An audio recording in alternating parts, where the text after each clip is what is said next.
Welcome to Bibhas blogs. বেনভেনুতি আ Bibhas blogs. আজকে ছোট্ট একটা রান্নার আইটেম দেখাবো, গরুর মাংস।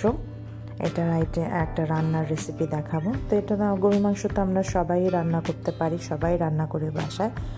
তো তারপরও আর কি আমি সাধারণত কীভাবে করে থাকি ভুনা গরুর মাংস, সেটা একটু দেখানোর চেষ্টা করছি আপনাদের সাথে। আশা করি ভালো লাগবে আমার রান্নাটি।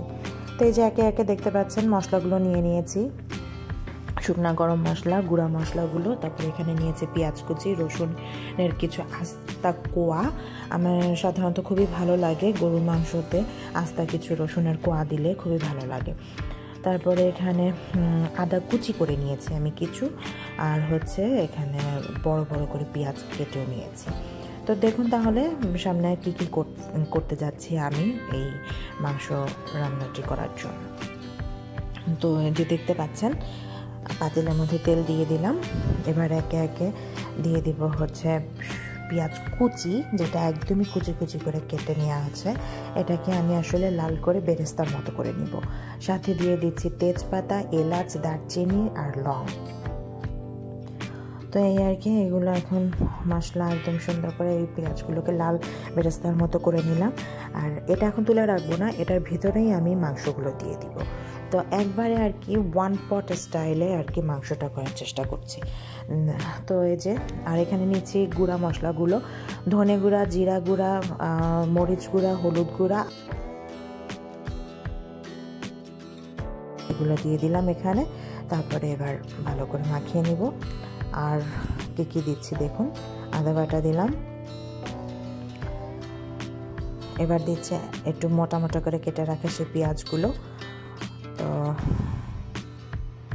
এই আর কি, এভাবে সুন্দর করে দিয়ে ভালো করে মেখে কষিয়ে নিতে হবে। তো মাংস সিদ্ধতে তো আসলে পেঁয়াজ অত কুচি করে কেটে দেওয়া লাগে না, কারণ এটা অটোমেটিক মাংস কষানোর সাথে সাথে পেঁয়াজগুলো নরম হয়ে মেখেই যাবে। আস্তা রসুনগুলো দিয়ে দিচ্ছি, আদা কুচিগুলো দিয়ে দিব এবার। তারপর সুন্দর করে মাখিয়ে নিব মাংসটাকে। আমি চুলাতেই কষিয়ে নিচ্ছি, একবারে মাখিয়ে যে বসানো সেটা করছি না, চুলাতেই কষিয়ে কষিয়ে মাংসটা রান্না করব। তো এই যে দেখতে পাচ্ছেন আপনারা,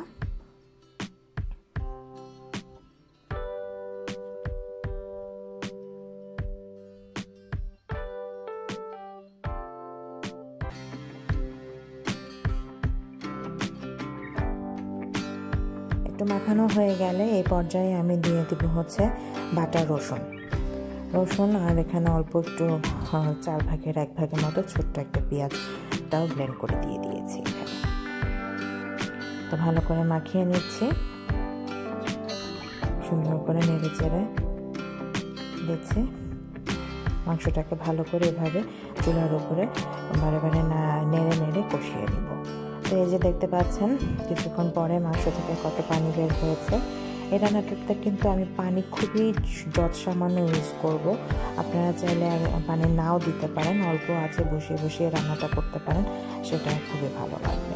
তো এই যে দেখতে পাচ্ছেন অল্প টক দই দিব, এখানে 3 চামচের মতো দিয়েছি।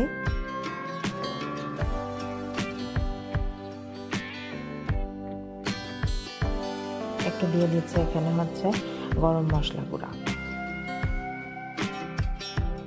মশলা টশলা এগুলো আসলে সবই তো পরিমাণ মতো আর কি, নিজের পছন্দ মতো যেভাবে আর কি ঝাল খেতে পছন্দ করেন, মশলা খেতে পছন্দ করেন সেরকম। তো যেহেতু মাংস ভুনা, তবে একটু মশলাটা একটু পরিমাণে হয়তো বেশিই লাগে এই আর কি। আর দিয়ে দিয়েছিলাম হচ্ছে টমেটো পিউরি। তো এবার একদমই অল্প পানি দিয়ে, 1 কাপের মতো পানি দিয়ে, লবণ দিয়ে ভালো করে নেড়ে চেড়ে ঢেকে দিব। বাস, এবার মাংস চুলাতে অটোমেটিক হতে থাকবে।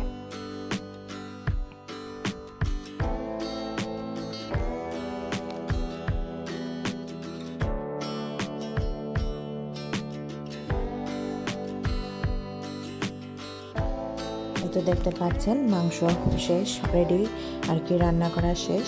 এই যে সুন্দর দেখেন মশলা মাখা মাখা হয়ে সুন্দর মাংসটা রান্না হয়েছে। ঝোল একদমই অল্প পরিমাণে আছে এখানে।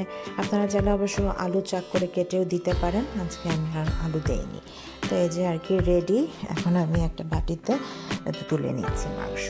তো আমার রেসিপিটি যদি ভালো লেগে থাকে আপনারা একটা লাইক করবেন, শেয়ার করবেন, কমেন্ট করবেন, সাবস্ক্রাইব করে আমার চ্যানেলটির সাথে থাকবেন।